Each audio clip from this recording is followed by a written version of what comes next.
하나님이 어떤 사람에게 오신다고 말씀하시죠? 여기 보면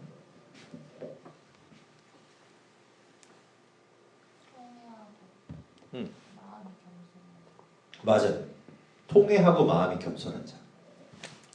하나님이 오시는데 하나님이 함께 하시는데 누구와 함께 하시는가 하면 통회하고 마음이 겸손한 자와 함께 하신다라고 이야기하시는 거죠. 통회한다는 게 뭘까요? 통회한다는 건 자신의 죄를 깨닫고 그걸 안타깝게 여기고 하나님 앞에 심령이 상하는 상태를 이야기해요. 그런 사람을 이야기해요. 예수님의 말씀과도 연결이 됩니다. 성경 66권은 다 일관성이 있어요. 여러분 잘 아는 것처럼. 그래서 여기에서 이야기하는 것과 뭐 신약에서 이야기하는 것과 다르지 않아요. 다 비슷해요. 다 일맥상통해요.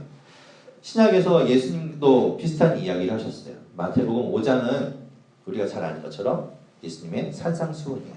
산 위에서 사람들을 모아놓고 사람들에게 말씀을 전하셨던 이야기죠.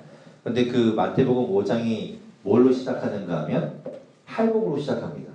예수님이 이야기하시기를 복 있는 사람은 이런 사람, 복 있는 사람은 이런 복, 그걸 이야기하시는데 두 번째가 뭔가 하면 우리 한번 찾아볼까요? 마태복음 5장을 찾아보겠습니다. 마태복음 5장.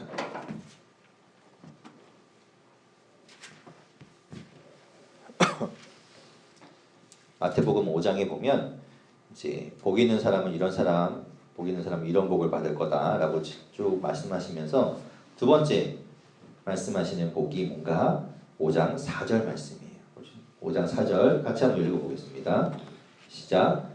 애통하는 자는 복이 있나니 그들이 위로를 받을 것이며. 애통하는 자. 애통하는 자가 바로 아까 이 이사야에서 본 15절에서 본 통회하는 자를 얘기하는 거예요. 통회와 애통이 같은 뜻이에요. 통회하는 자가 뭘 받는다고요? 위로를 받는다. 위로를 받는다라고 얘기하죠. 오늘 말씀 그 이사야 57장 15절에서는 뭐라고 얘기하냐면 통회하는 자의 마음을 소생시킨다. 마음이 소생되는 것. 이게 위로라는 거예요. 이게 위로. 마음이 회복되는 것. 그것이 위로라는 거죠. 위로. 계속해서 제가 묵상하게 되는 단어기도 한데 이 위로가 어쨌든 성경 안에 보면 정말 많이 나와요. 위로라는 말이. 다 그리고 통해 있어요. 위로가 임하는데 그 위로가 뭔가 마음이 소생되는 것. 그것이 위로라는 거죠. 마음이 회복되는 것. 마음이 다시 살아나는 것. 그리고 이어지는 그 15절에 보면 통회하고 어떤 사람 마음이 겸손한 사람과 함께 있다고 했는데 겸손하다는 건 어떤 뜻인가 하면 우리 겸손하다는 건 잘 알고 있어요. 낮아지는 거죠. 다른 사람 앞에 우리가 보통 겸손한 사람 그러면 아우 제가 뭘요. 아유 참. 이게 겸손이라고 생각하잖아요. 근데 비슷해요. 정말 그 자기를 낮추는 것 이게 겸손이죠. 하나님 앞에도 마찬가지예요. 우리가 일상생활에서는 그런 걸 겸손이라고 하는데 우리가 어떤 사람을 좋아하는가 하면 겸손한 사람 좋아해요. 교만한 사람 막 오만해갖고 막 자기 잘난 줄 알고 그런 사람 별로 안 좋아하죠. 그런 것처럼 하나님 앞에서도 마찬가지예요. 하나님 앞에서도 겸손한 사람, 하나님 앞에 자신을 낮추는 사람, 그런 사람이 하나님이 좋아하시는 사람인 거죠. 하나님 앞에 우리를 낮추는 거예요. 우리는 무능한 존재입니다. 우리가 하나님 앞에서 뻐길 수 있을 만큼 능력이 많은 사람 존재들이 아니거든요. 저는 매주 여기 올라와 이렇게 딱 설 때마다 그걸 느낍니다. 제가 이제 예배 시작하기 전에 기도 인도하려고 올라오잖아요. 딱 올라오기 전부터 그런 느낌이 들지만 나 참 무능하구나 라는 걸 느껴요. 다 어디 갔니? 다 잃어버렸어요. 참 이렇게 해서 내가 뭘 하나 싶은 생각도 들고 참 자괴감이 너무 많이 드네요. 여기다 올라오면 이 빈자리를 다 어떻게 하는 거야. 어쨌든 그러면 어떤 마음이 들어야 되는가 하면 참 참담하다, 힘들다. 그럴 때 우리가 해야 될 건 여러분도 아마 그런 경험을 하실 수 있을 거예요. 여러분이 이런 자리에 서서가 아니라 여러분 스스로도 난 참 능력이 없다, 난 힘이 없다 그런 걸 느낄 때 우리가 우리 자신을 인정해야 돼요. 제가 이제 저를 뭐 보이니까 저를 예를 들면 제가 이렇게 사람들 다 잃어버리고 다시 찾아야 된대요. 어쨌든 그렇게 하고서도 막 나 잘난 줄 알고 이러면은 여러분이 어떻게 하겠습니까? 여러분뿐만 아니라 하나님도 아마 저를 내치시겠죠. 하나님 앞에 우리가 낮아지는 마음으로 나간다면 하나님께서 또 오늘 말씀하시는 것처럼 우리의 마음도 소생시켜 주시고 우리의 영도 소생시켜 주신다라고 약속하셨으니까 하나님께서 함께해 주실 거예요. 하나님이 그런 사람을 좋아하세요. 하나님은 무능한데도 오만한 이런 사람 딱 치라는. 오늘 말씀에 보면 뭐라고 했잖아요. 맨 마지막에 보면 이렇게 얘기하고 있어요. 내 하나님의 말씀에 악인에게는 평강이 없다. 무능한데 오만한 사람. 하나님 앞에 겸손할 줄 몰라. 자기 잘난 줄 알아. 잘났으면서 잘난 줄 알면은 괜찮은데 하나님 앞에서 잘났다고 이야기할 수 없는 존재임에도 불구하고 교만한 사람들, 오만한 사람들은 하나님께서 분명히 얘기하시기를 그런 사람은 평강이 없다라고 이야기하시죠. 여러분, 저는 여러분이 위로를 받았으면 좋겠고요. 여러분의 오늘 말씀처럼 여러분의 영이 살아나면 좋겠고 여러분이 소생하면 좋겠어요. 소생하지 않으면 어떻게 되는가? 나 그런 거 다 필요 없는데 소생하지 않으면 죽는 거예요. 살아나지 않으면 죽는 거예요. 회복되지 않으면 죽는 거예요. 우리 영이 죽어간다는 거예요.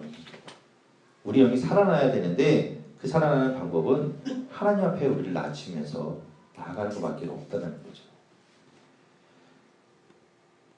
요즘 시대를 보면서 우리가 시대적인 이야기만을 놓고 보면서 거기에만 매여 있는 게 아니라 그걸 통해서 우리 자신도 좀 돌아보길 원하는데 그렇다면 우리는 어떻게 해야 될까 하면 하나님 앞에 우리가 좀 겸손하게 나아가는 것도 필요하다는 겁니다.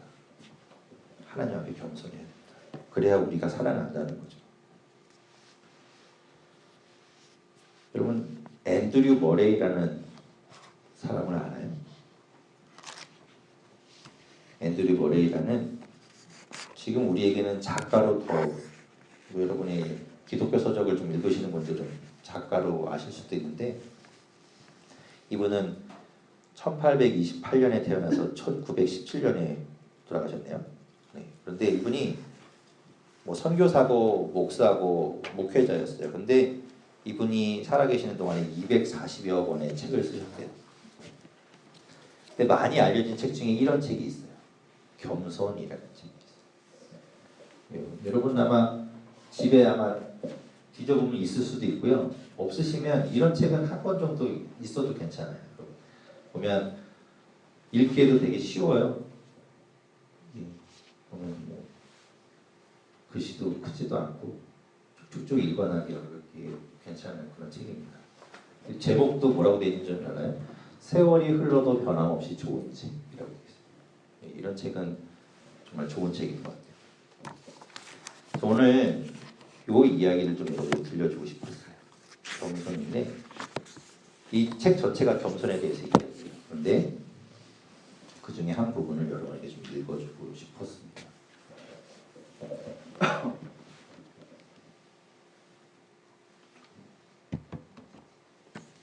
근데 책 읽어주는 것도 저작권에 걸리나? 어떤가요?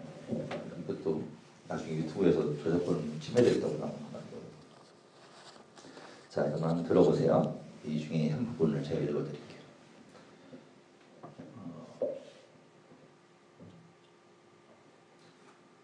주님의 명령은 분명합니다.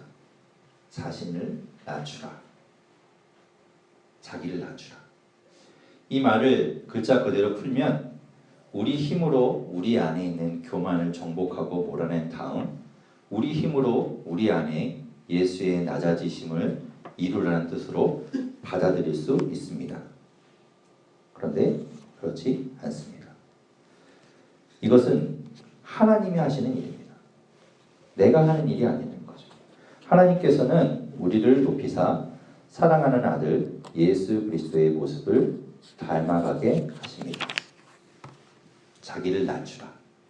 자신을 낮추라. 이 명령이 뜻하는 바는 이겁니다. 하나님과 사람들 앞에서 여러분을 낮출 수 있는 모든 기회를 붙잡으십시오. 하나님이 주신 은혜를 믿음으로 받아들인 사람에게 이 일은 이미 일어나고 있습니다. 여러분 안에 이미 일어나고 있는 일이래요. 장차 승리케 하시는 은혜를 확신하는 사람에게 이 일은 아직 완료되지 않았습니다.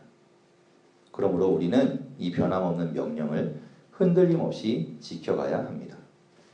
우리 안에서든 밖에서든 친구나 원수를 통해서든 자연적이든 은혜로 주어지는 것이든 하나님이 허락하시는 모든 것을 감사함으로 받아들여야 합니다. 그것이 우리를 겸손하게 하고 또 겸손 가운데 살도록 도울 것입니다.